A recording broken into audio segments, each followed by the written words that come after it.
Hello and welcome to the Curator on Monocle Radio with me, Fernando Augusto Pacheco.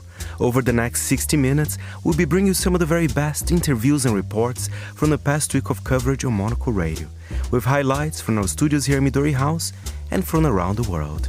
This week, the parent company of historic retail outfit Saks is considering bankruptcy.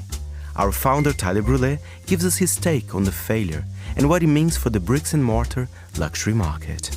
I think Japan is one of the few countries in the world where the department store, and I say as we know it, I can't speak for all readers, but Georgina, you and I are around 35, so we would, of course, recall just the tail end of the golden days of department stores. Plus, we'll hear from a serial entrepreneur and co-founder of an innovative business aiming to deliver sustainable packaging for fast-moving consumer goods. Linear packaging, meaning non-recyclable, will end up at landfill or incineration. We realized that aluminum is a better material. It's infinitely recyclable. So we looked at what is the most recycled container on the market, which is the aluminum beverage can. All that and much, much more in the next hour here on The Curator with me, Fernando Augusto Pacheco.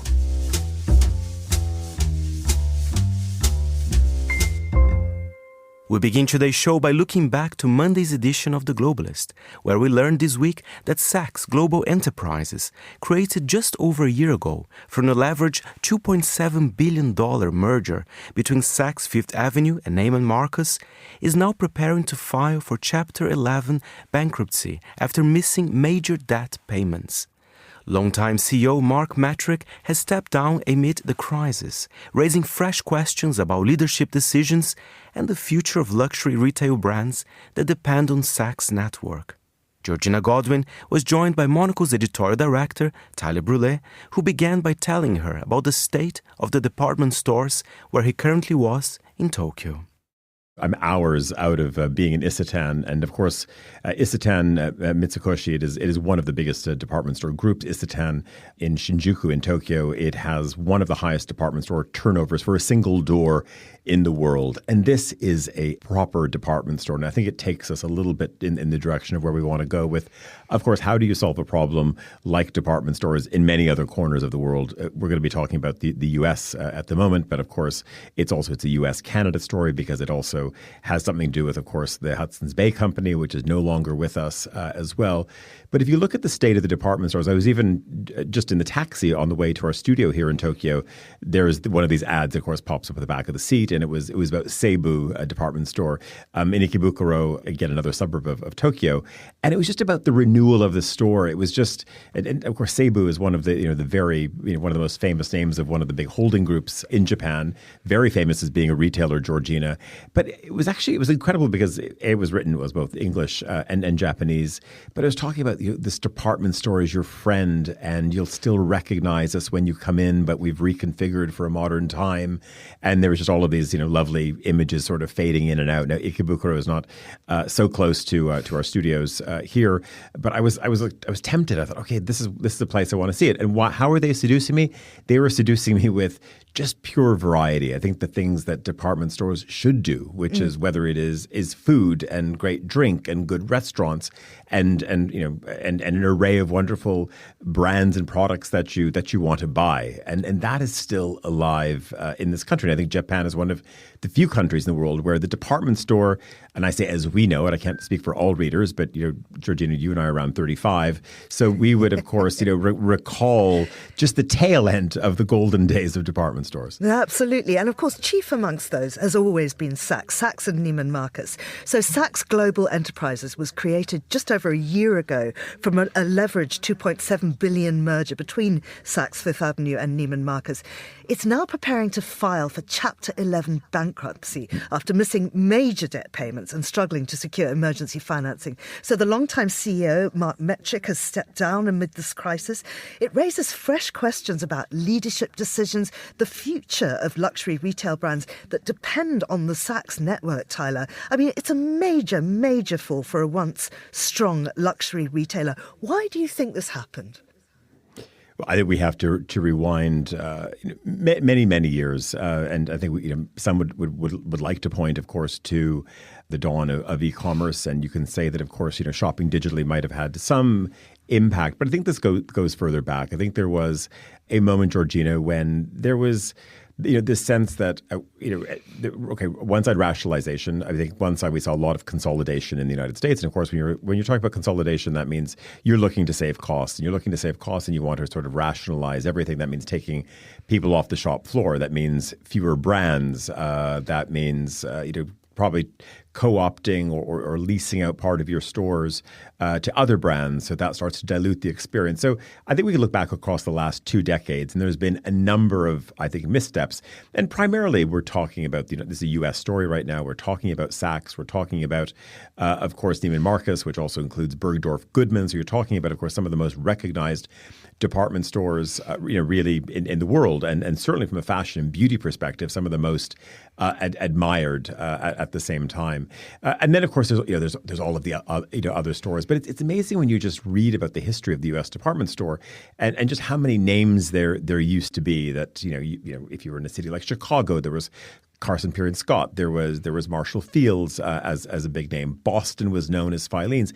Every city had its own, not just single department store. It might have had a group of different department stores representing the city. And I can just, without any notes in front of me, Georgina, I can think of New York in its, it wasn't even the heyday anymore, but I remember going to New York. There was Henry Bendel, there was Bonwit Teller, there was B. Altman, there was Lord and Taylor, there was Bloomingdale's, there was Barney's, there was Bergdorf Goodman, Macy's, Gimbel's. I mean, that's incredible. I think there's 9 department stores right there, all stores of scale. And I think one of the principal things that happened was that the word department was really started to disappear. And these just became specialty stores, and specialty stores which were largely focused on beauty and fashion. And that idea that Georgina might want to go there and buy bed linen, and then you might have broken 2 saucers, Georgina, so you needed to go to the porcelain and to the china department, and then you wanted to buy some groceries, and maybe when you went to groceries you wanted to go to a fine wine store because maybe Georgina likes a bottle of wine. I don't know,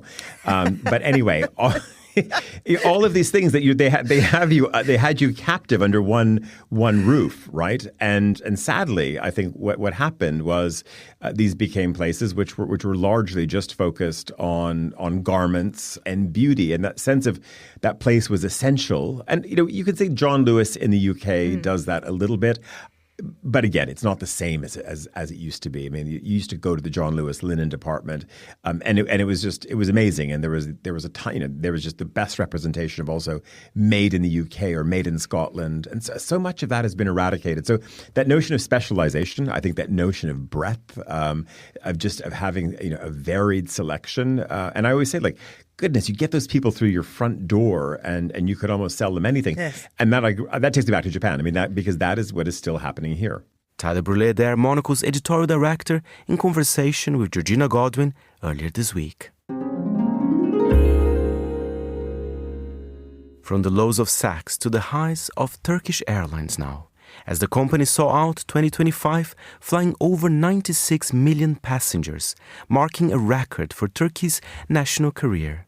With an expanded fleet and new routes for 2026, the airline now flies to the most countries in the world. Monocle's Tom Webb sat down with the Chief Financial Officer and member of the Board of Directors and Executive Committee, Murat Seker, to look at what is in store for the year ahead.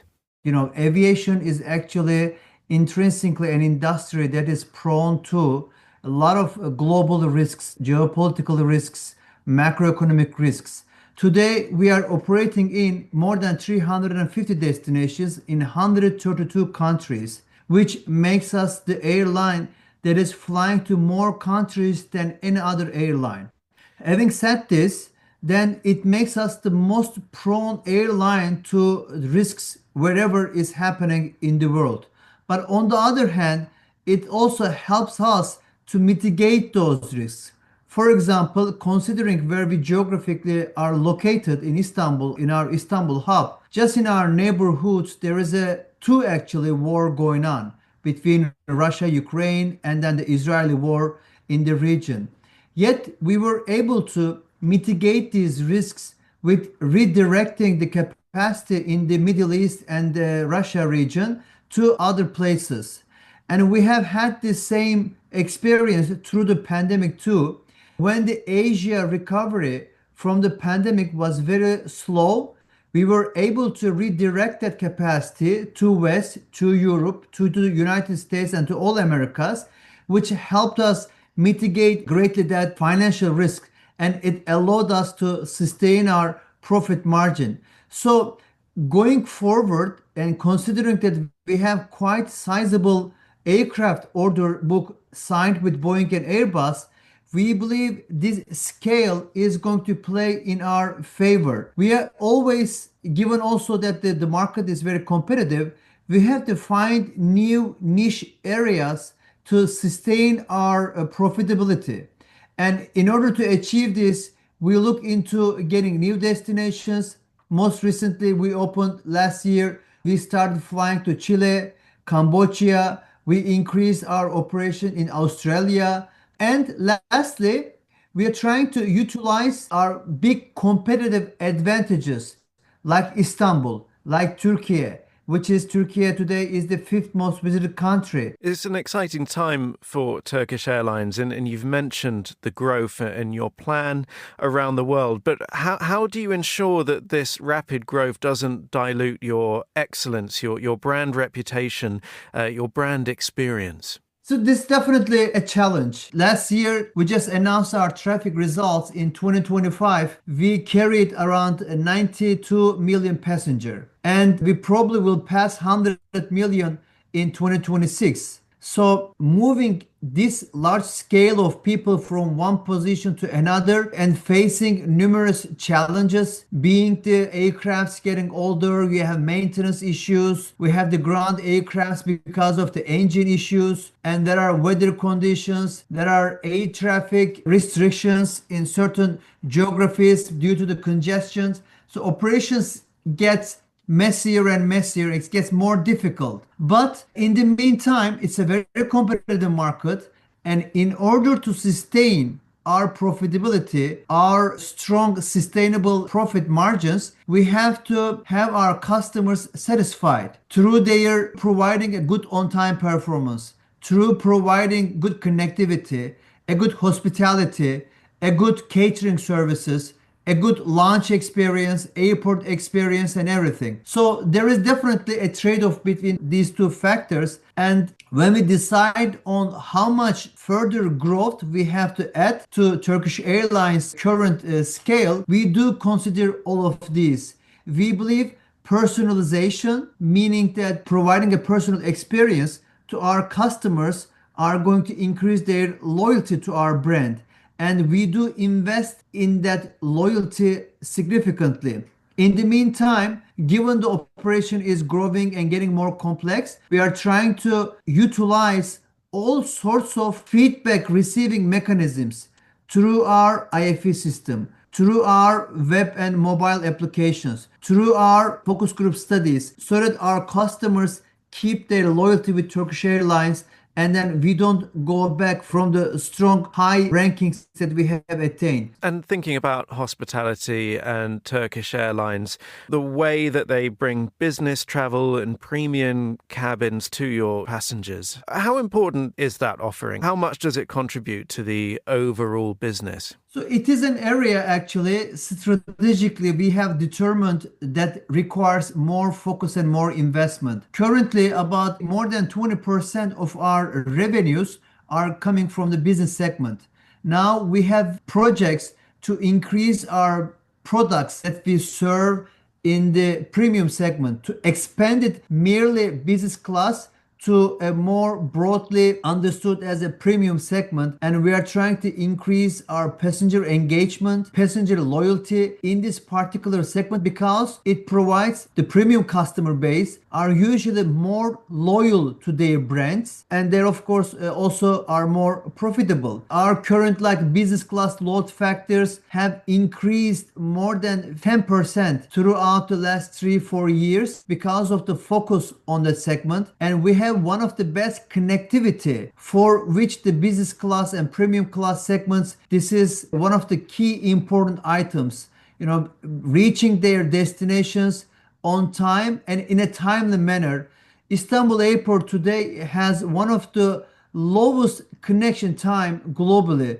That was Monocle Stone App with Murat Sakar, Chief Financial Officer for Turkish Airlines, for Tuesday's edition of The Globalist. You are with The Curator, our weekly highlight show here on Monocle Radio, and I am Fernando Augusto Pacheco. Could desert sand and date seeds provide the building materials for the future in the UAE?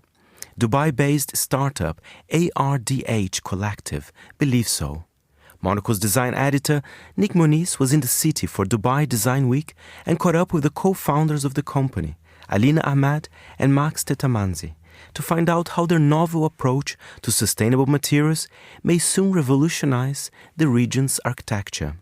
So we became friends and we decided to do our thesis together, and she brought up this question she had back in the day, which was like, why isn't the UAE using their own desert sand in the construction industry, and kind of like resonated with me.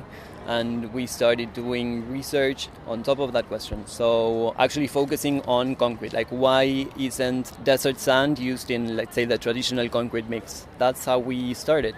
Off the back of the thesis, a company is born? It wasn't as simple as that. So we did a lot of research, a lot of R&D, and simultaneously our third co-founder, Alhan, who is also my brother, he was doing research on our other material called date foam, which is the world's first date seed-based solid surface material. So he was doing his research, we were doing our research, and then we realized we're both creating materials for the design industry, within the MENA region. So why don't we come together and sort of create a collective that houses both materials, because we're sort of doing the same work. What's the potential or the hope here? Now that this has just gone into production, people can actually buy it now, the Junecrete blocks. What's the hope? Well, the hope, of course, is for people to use it as much as possible and to see it out there as much as possible. And we are, over the past few years, there's a shift in a mindset, especially here in the region, to go more towards not only the sustainable side of life, I would say sustainability from a cultural point of view as well, to cherish local resources and to cherish, local culture. That's the ethos behind our collective as well. I think there's also a big shift in the design industry and community within the UAE where they want to use materials that are made locally as well. So we have the Made in the UAE tag. So you have to do a little bit of paperwork to get that, but we've got that as well, which just goes to show that, everything is made here. We're not sort of importing random things and using them and then claiming to be made in the UAE. Everything is made within Dubai and our factory, and all of our resources are sourced within 200 kilometers of our factory as well. So just reinforcing that. Do you also anticipate, if we're talking more broadly, but a shift in, the vernacular or the way that people are looking to build in the UAE? Yes, 100%. If you go around, for instance, T3 and Dubai Design Week, you get to see some Irish and some other traditional materials that were used the vernacular architecture. So definitely super excited about that. I think people are steering away from steel and glass and unsustainable concrete. So I think we've come into the picture at the right time. What's the benefit, of the shift to that? I'm looking at your pavilion here. A kind of theme I've noticed across Dubai Design Week is there's a lot of embracing the outdoors and breeze block sort of structures, courtyard structures. Are you expecting to see this also more broadly? I think so. I think people are starting to cherish the outdoors, like you're saying, a lot more. But due to the materials that are being used in construction nowadays, it's just too hot. All of the materials retain heat, or there's loads of glare and they just add to the ambient temperature outside. Whereas if you look at our beautiful blocks, there's the really nice breeze coming through, there's beautiful shadows casted, throughout the days. So it just sort of brings a really nice change into your environment rather than looking at boring materials that are just not great. Do you think as well, culturally, knowing that this is, concrete made with sand from the UAE, does that also change the way people feel about the buildings, even if they can't obviously see it? Yes, I definitely think so. Also, just to add up on what Alina was saying, there's something regarding the geometry, right, of these breeze blocks, which resembles quite a lot to patterns and geometries that are very present in local culture. So that's also something we wanted to bring back, and it's another, let's say, aspect that adds up another layer to cherishing the local culture and making use of local materials. Finally, I'm sort of asking lots of people I kind of talk to as I walk through Dubai Design District and Dubai Design Week. This is really about the industry coming together, this event. What's your hope for the industry going forward? Is there a singular priority or a couple of priorities that you think architects and designers in the construction industry should be focusing on? The UAE is doing a great job at pushing local creatives out into the region and out into their existing market. So I think if they continue that, that would be absolutely amazing, rather than having, all of these massive companies from outside that aren't necessarily rooted in culture, rooted in the Emirati heritage and history. However, all of us are, all of the local creatives are. So I think if they continue to push that, and the made in the Emirates, and a lot of the materials and up and coming designers and architects that we know, everyone's focusing on sustainability. So I think that's also going to continue to be a big thing over the next few years.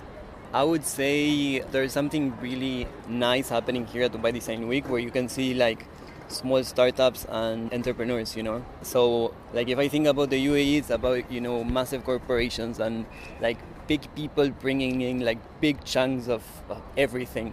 Whereas here at D3, the scale is different. So that also talks about some sense of encouraging these small startups who are trying to do something in a different way. That was Max Tetamanzi and Alina Ahmed speaking to Monocle's design editor Nick Moniz for this week's edition of Monocle on Design.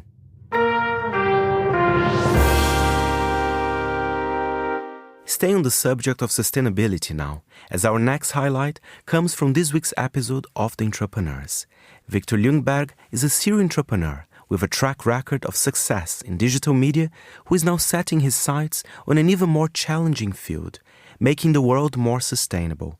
His means for this pursuit is as the co-founder and CEO of Meadow, a radically different packaging solutions business that is using the aluminum can to transform the FMC goods segment.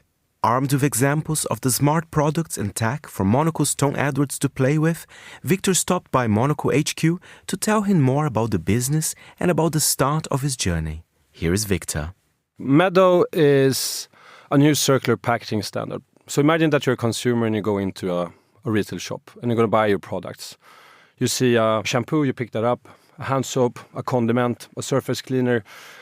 You reach the cashier, you pay for the products, you look down in your bag and you see fantastic products, but you also see a lot of items where 90% of them are linear packaging, meaning non-recyclable, and they will end up at landfill or incineration. And that is what we wanted to shift. So we realized that aluminum is a better material. It's infinitely recyclable. 75% that's been ever extracted is still in use, in circulation. But even though we love aluminum or think that is a great material, it is the infrastructure that is important. So we looked at what is the most recycled container on the market, which is the aluminum beverage can. It's beautiful. It's 400 billion units being produced every year, and it comes with a perfect value chain from production to collection. And we said, okay, how can we nudge this infrastructure or this product into new categories?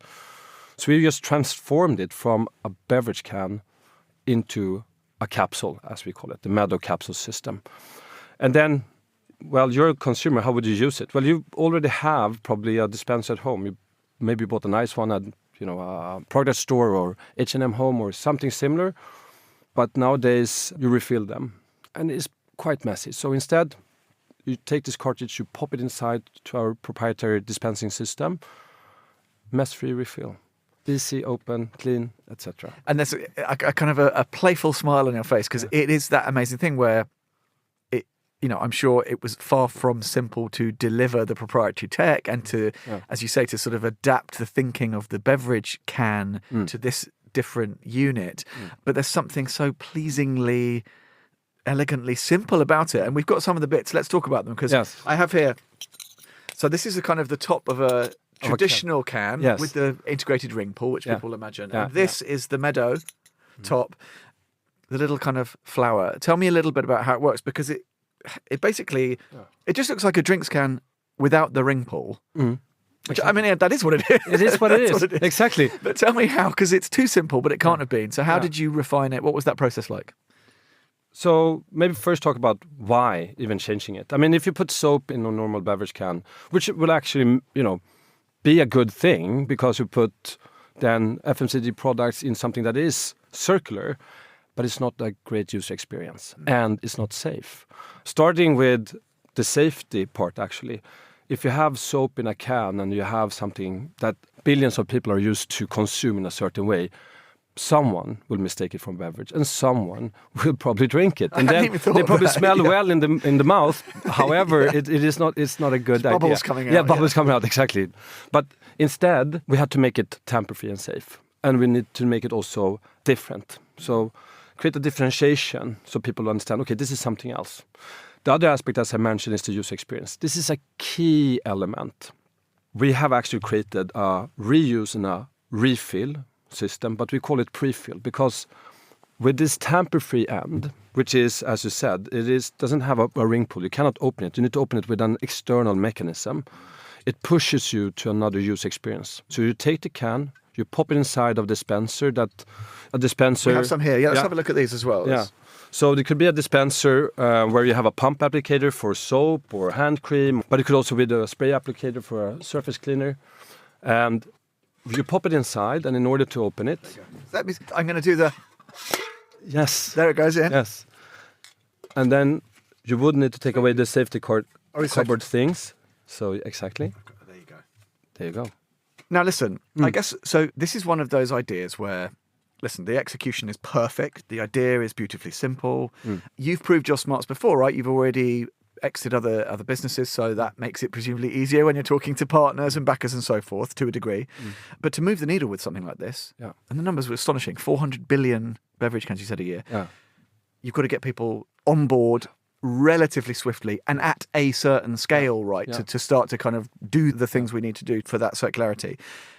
That is not easy because people are cynical, they're set in their ways, they are conservative, small c conservative generally about making big strategic pivots. So what toolkit, Victor, do you have to kind of dig into to try and move that narrative forwards? Yes, great question. I mean, maybe go back to how we met, me and my two co-founders, Nick and Peter. We met, I think, because of three reasons.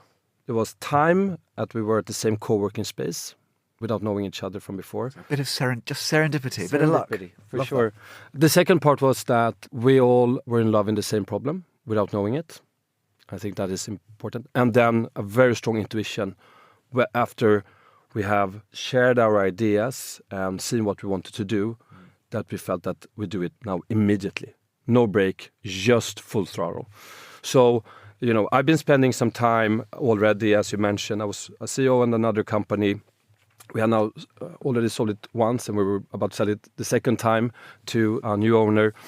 I also realized I want to work within sustainability. I want to work with a specific problem, which was the waste crisis that we're extracting, and we'll continue to extract. We should say, you know, the previous business, it wasn't. It was marketing. It wasn't in this sector. No, it was a totally different sector. Yeah. So I come from marketing. I was actually helping global FMCGs to sell their products on digital platforms, but now I want to help them take responsibility of the products. So that was kind of the shift.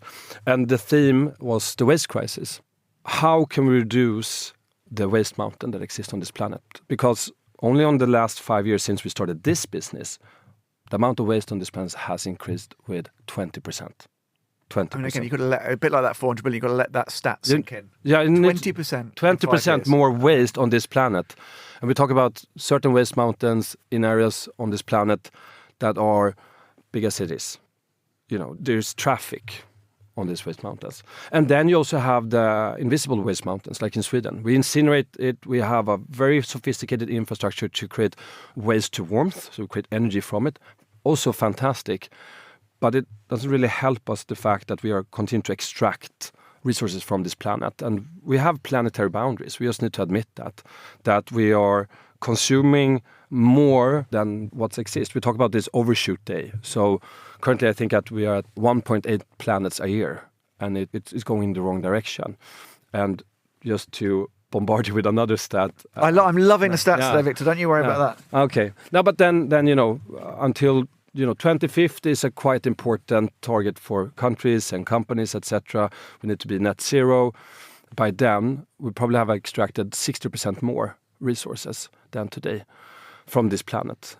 That was Victor Ljungberg there, the co-founder of Maddo, in conversation with Monocle's Tom Edwards for this week's edition of The Entrepreneurs. Still to come here on The Curator, we sit down with the co-founder of Delayed Gratification as they celebrate 15 years of the title. The American writer and journalist E.A. Hanks discusses her debut memoir, The Tan, and we meet the curator of a new exhibition dedicated to the celebrated fashion and portrait photographer Richard Avedon. Stay tuned. Craft matters, in small ways, like how a coffee is brewed, and in not-so-small ways, like how your money is cared for, which is why for 160 years, UBS has elevated banking to a craft, tailoring unique strategies that combine human expertise with the latest technologies, all happening across 24 time zones and 12 key financial hubs, with you at the heart of it all. UBS, banking is our craft.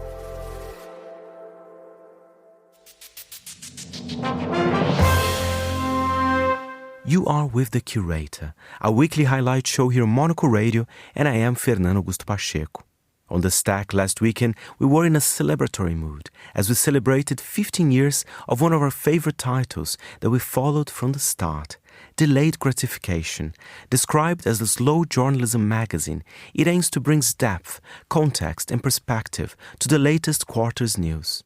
Founded by Rob Orchard and Marcus Webb, it's been a success story and an example of how an independent publication is run. I had the pleasure to welcome Rob to our studio to tell us more. It was an interesting start for us. So it was just a group of us editors and an art director who went into this. And we didn't have any kind of commercial people. And we were terribly naive about the number of copies that we thought that we were going to sell. So we had these ridiculously over-optimistic ambitions for the issue 1 sales. And we fell very short of them. So there we were in this tiny office on the bottom floor of the Time Out building on Tottenham Court Road. And Tony Elliott, who was obviously the founder of Time Out, had very kindly found us some space. He liked the idea. And there we were working away. And by a couple of weeks after issue 1, I was looking at the numbers. I was like, oh, well, I mean, that's it. We're going to go out of business. We're kind of done. And then something amazing happened, which was that we were invited, or my co-editor Marcus was invited to go on the Today programme. So I was listening to him on internet radio and he kept getting bumped back and back. He was supposed to be on really early and he kept getting bumped for other stories. And then they were saying, oh, maybe he has to come back tomorrow. And I was getting these texts coming through. And then they finally put him on and it was at 10 to 9 in the morning, which is the perfect time, absolute perfect time. And in the 10 minutes that he was on there, we sold 10 subscriptions. And that day, they didn't stop coming through. So we sold 400 subscriptions in a day. And it saved us. It was one of those quirks of fate because in the 2 weeks before, we'd sold something like 6 subscriptions. I thought there's no way this is going to work. And then suddenly that happened. It was the best business day of my life. It was just astonishing. And then we've had, it's always been 2 steps forward, 1 step back. We've had quite a lot of setbacks along the way, but quite often something nice has just emerged to help push us forward and keep us going. Because it is important, right, Rob, to kind of, to gain new customers as well. I'm sure you have a very loyal base at the moment, of course, 15 years. But I think perhaps it was last year, correct me if I'm wrong, I saw some ads on the tube with by Delayed Gratification. So it's interesting. You have to put yourself out there, You have to put yourself out there. There's so many people out there. There's so many people shouting, so many people wanting people's time and attention and money. And so it's always been very hand to mouth from that point of view. We've never had big budgets for this sort of thing, but we've got a brilliant marketing manager and she has in the last few years really worked out what works. So stuff like tube advertising works surprisingly well for us. And now we're buying that on a much more regular basis. We're doing radio advertising. We're doing some kind of interesting tie-ups with other companies. So actually, I think we're starting to get our eye in about it. And I think for the next year, the big thing would be to just be a bit braver and funnel a bit more money towards that. Because you're exactly right. We need to keep new people coming in, new people discovering the magazine. But most importantly, you had a great idea when you launched, because I feel, I listen to editors and even the listeners of the Stack. That's what people want from a title. It's not just about the breaking news. Let's look more in depth to the story. So I'm sure you noticed that 15 years ago. We need a magazine like this that really kind of delves into those stories that perhaps would be forgotten in a way. Well, I think that's been our saving grace, to be honest with you. So with Delayed Gratification, it was this idea of making a slow journalism magazine. So when everything else was going super, super fast, to take our time, to wait for the dust to settle on stories and to ask the question of what happened next, which is so rarely a question that gets answered. And I think we were really lucky in settling on that right at the beginning because it was an idea that people immediately could see value value in, which is why we got on the Today programme, because it was an interesting novelty. And while it's always been a niche concern, I do think it's growing niche, because over the last 15 years, I think what has happened is the speed and intensity of news production has ramped up massively. People have started to become physically sick of their smartphones. They realise how badly they're addicted to them and how unnourishing it is to live your life with breaking news updates on your smartphone. And then finally, there's this new wave in recent years of misinformation and disinformation, which has left everybody feeling on the back foot. You know, am I to trust this stuff? You know, who can I trust and so on? So I think in that context, we keep plugging away. This is an independent, non-partisan magazine. We are not interested in coming at anything from a particular angle. We're just interested in finding out what's going on. And we're trying to do more and more ambitious stories, send journalists to places that are not being kind of covered, and come back with fascinating insights for our readers. And I think what you guys are unique as well is the style of the pages, because it is very colorful. It is very poppy, if I may say as well, because some titles, you know, looking, when you see like long form journalism, sometimes it can look quite serious, you know, and maybe, that's perhaps overly intellectual. But I think Delayed Gratification has that kind of light to it. I think you've absolutely put your finger on it. I think that... See, I'm a fan here. You're doing it. This is beautiful. But so I think 60% of any modest success that we have had has been directly attributable to our brilliant art director, Christian. And you're right. It's bright and it's colourful and it's poppy. And I think when we were launching, I mean, that is his sensibility in terms of the design anyway. But when we were launching, we were looking at, you know, the big news magazines. And there's an earnestness there and almost a puritanical approach to design, where it's sort of saying that unless you have, you know, just solid blocks of text with incredibly minimal graphics and, you know, maybe the occasional photo as a treat, you're not a serious person. This is not... I think that's nonsense. I think what you need to do, given that we are living in this attention-deprived economy, is pull every single lever that you can. Yes, you need lots and lots of serious stuff in there. You need analysis, you need insight, but you also need cartoony stuff, and you need infographics, and you need pages where it's just one exquisite photo that you've run full bleed, because why not? It's print, right? Like, it's not the internet. No. It's not mediated through a million different systems on a million different types of smartphone. It is a finite print product. You get it once every 3 months. And I think there's something gorgeous about that. You can take your time to sculpt it. Like, every single page, you should find something on there that intrigues you or inspires you.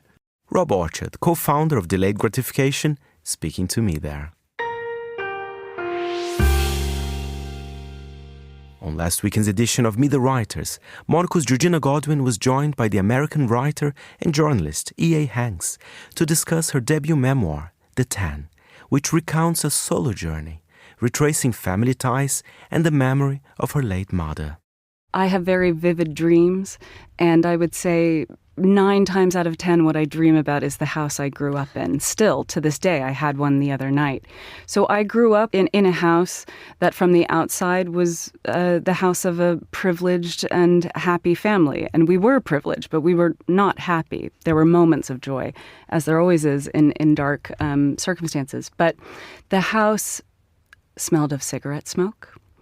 It smelled of animal feces and urine.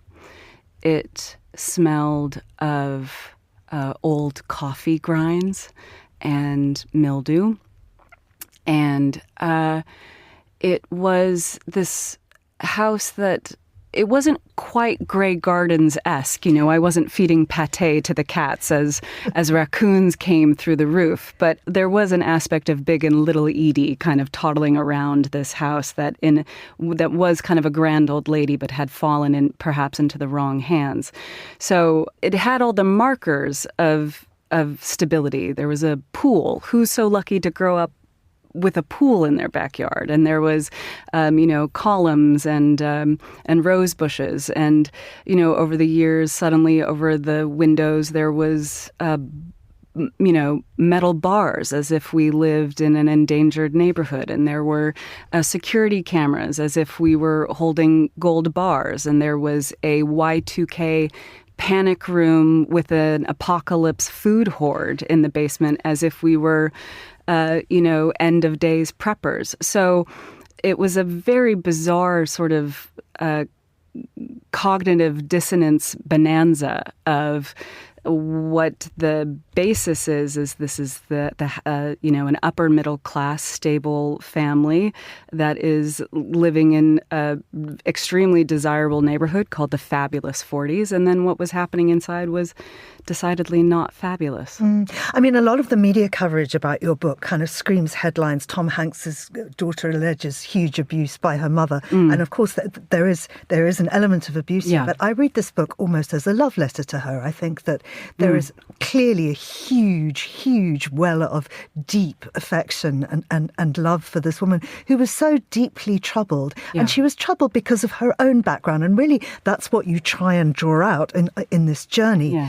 She got clean. She hosted 12-step meetings in your living room. So you kind of had a language for addiction very early, but there wasn't really a language for her mental illness. I mean, she would talk to God in public. Did religion replace her other addictions? I think, yes, it was the superstructure on which she could build her understanding of the world and her coping mechanism. I think, the strength my mother had, my mother who heard the voice of God, who was victimized at a very young age, in my mind, that she was able to take away the one coping mechanism that helped her deal with what had happened to her, which was extensive drug abuse. The fact that she was able to give that up and to become clean and sober, and to the best of my knowledge, never had a significant relapse. Relapse is part of early sobriety, but to the best of my knowledge, she never fell off the wagon once she was on it. Yes, she hosted all of them. Alcoholics Anonymous, Cocaine Anonymous, Narcotics Anonymous, Sex Addiction and Love Addiction Anonymous. And rather than get me a babysitter, as perhaps one would do, she would bring me along. And I've read the Big Blue Book. I have, and as an adult, I've been to Al-Anon meetings. You're exactly right. I had a language to understand addiction, but I did not understand why. The example I give in the book, the depths of my mother's evangelical fever, was that I once asked her as a child, why is the date 1066 so important? And rather than say, well, that's the Battle of Hastings when the Norman invasion began, she said, well, when people don't have a love of Jesus in their heart and they haven't been washed in the blood of the Lamb, ... So I don't think if you've ever been around that sort of, I don't even know what, fervor is not a strong enough fanaticism? word. Yeah, fanaticism is really more accurate. I don't think you can understand what amongst anything else, it's a massive impediment to intimacy because you can't get through that language. That language is kind of textbook in a way. I imagine it's like akin to trying to talk to a Soviet apparatchik about, George Orwell. It's like you're never going to get through the ideology. You're never going to get through the coping mechanisms or the language tools. So it meant that my mom's primary relationship was always with her Lord and Savior, Jesus Christ. That was the author E.A. Hanks in conversation with Monocle's Georgina Godwin for the latest edition of Meet the Writers. To hear the full interview, head to our website, monocle.com/radio. Stay in the cultural realm for our final highlight of the show. Over the course of a 6-decade career, Richard Avedon photographed many things and many people. But if he is recalled for one particular project, it is the work he did in the late 70s to early 80s, which was eventually packaged as In the American West. Using an old-school 8x10-inch camera, Avedon shot portraits of more than 1,000 ordinary Americans. 126 made the cut. 21 of them are to get another showing at the Gagosian Grosvenor Hill in London. For Wednesday's edition of The Briefing, Monocle's Andrew Muller was joined in the studio by Caroline Avedon, archivist at the Richard Avedon Foundation and curator of Richard Avedon, Facing West. Andrew began by asking Caroline if she had much memory of her grandfather. He passed away when I was quite young, but I have a very vivid memory of him. He was incredibly vivacious and loud and fun, and I remember fondly of him, and I'm grateful to just have this experience, yeah. I mean, going back to the project, why did he go west in the first place? It wasn't an obvious thing for him to do. He was approached by Mitch Wilder, who was the founding curator and person of the Amon Carter Museum in Fort Worth, Texas, and he actually commissioned the project. He wanted Avedon to come and take photos of women in the West, and Avedon thought, well, if I'm going to go there, I'd like to take photos of everybody. So he drove around in a Chevy Suburban with Laura Wilson and 2 photo assistants through state, finding people on the road. And his big thing was that he didn't know what he was looking for because he hadn't spent much time out there. He's a born and raised New Yorker, and he wanted a new experience and to be able to show America in a new way, you know. I mean, he definitely would have had something at the time to work against, because the American West has, of course, its own stock of photographic cliches, the big skies and the big hills and the wide open plains, and I realise I'm on the verge of reciting the lyrics to America the Beautiful here. But none of that is in the portraits, absolutely none of it. It is all about the people on plain white backgrounds. Do you know when and why he made that decision? I think there's a common misconception that Avedon was only a fashion photographer and advertising, and he did portraiture for years before that. And so I think the portraiture aspect really comes through in these images. He talks about not wanting to do the Hollywood depiction of the West that we knew in movies and Wild West posters and things like that. So I think showing people on a white background, kind of, you don't know where they are unless you read their caption and their story, gives the actual people in their faces the time to shine as opposed to the background and where they are. Yeah. Do we know much about how he pitched his project to the subjects? This fancy pants fashion photographer from New York City turning up in these tiny towns all over the American West and ushering some coal miner or petrol station attendant in front of his camera. Those must have been quite strange conversations. Yes. I mean, what's amazing about the project is no one really knew who he was. So he would say, my name's Richard Avedon. I'm from New York. I'd like to take your picture. And a lot of people, I think what makes it so unique today to look back on these images is I don't think this project could be replicated. The amount of trust it took between a random sitter and a random man taking their photo is incredible. Nowadays, I think if someone came up to me on the street and said, I'd like to take your picture, I'd go, oh, I don't know about that. But I was wondering about that, though, from, I guess, the other angle, because the other reason I think that doing a project like this would be difficult now is that everybody photographs themselves and each other more or less constantly. It would not be interesting or surprising, I think, for someone to have their picture taken now. But for a lot of these subjects, it clearly was. Yes, a lot of these people a lot of them actually talk about how they felt never seen before, and that Avedon gave them a chance to kind of tell their story within their image. And I think that's very beautiful. Do we know much about what effect featuring in this very famous exhibition or collection of works had on any of the individual subjects?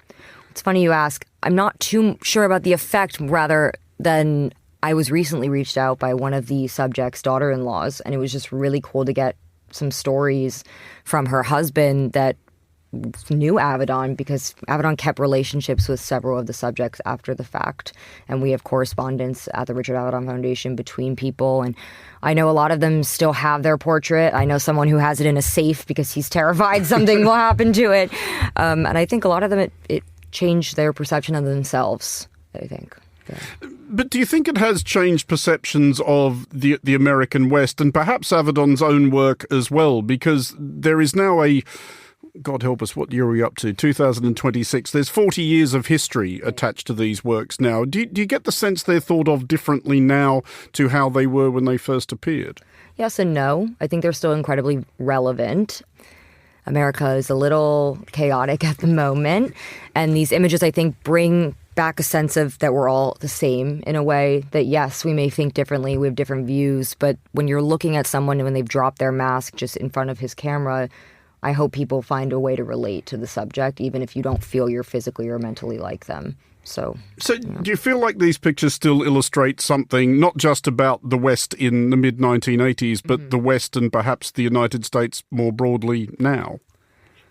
I think so. Admittedly, I've not spent too much time in the West, so I don't want to speak for them, but I think so. You know, there's a lot of people just doing everyday jobs and everyday work, and the West is a very vast and still authentic kind of place, I believe, to core values and humble beginnings. And yeah, I think it would still be relevant today. Yeah. And just finally then, to the question of editing, it was something with the original project, this 1,000+ images down to 126. You, I think, have winnowed it down further to 21. As you embarked on that process, what was your criteria? It it was very important to me to kind of shed some light on the images that have not been shown since the 1985 debut.